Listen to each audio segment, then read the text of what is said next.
மாசி மகம் அன்று முருகனுக்கு 1 மணி நேரம் இந்த ஒரு விரதத்தை மட்டும் இருங்கள் போதும்.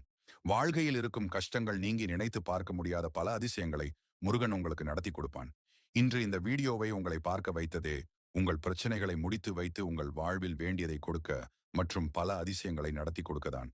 முருகனை உங்களுக்கு பிடிக்கும் என்றால் கருணை கடலே கந்தா போற்றி என்று பதிவிட்டு உங்கள் நண்பர்களில் இந்த வீடியோவை ஷேர் செய்து அந்த முருகனின் அருளை பெறுங்கள்.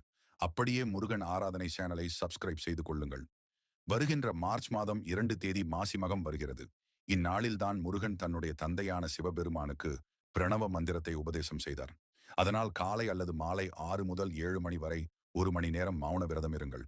இந்த மௌன விரதம் இருக்கும்போது உங்கள் ஆழ்மனதில் முருகன் கூறிய பிரணவ மந்திரத்தை கூறிக்கொண்டே இருக்க வேண்டும். சாப்பிடாமல் கூட விரதம் இருக்கலாம், ஆனால் பேசாமல் மௌனம் இருப்பது கடினம். இதை 1 மணி நேரம் முதல் 24 மணி நேரம் வரை கூட இருக்கலாம். அதுவும் மாசி மகம் நாளில் முருகன் மட்டுமில்லை,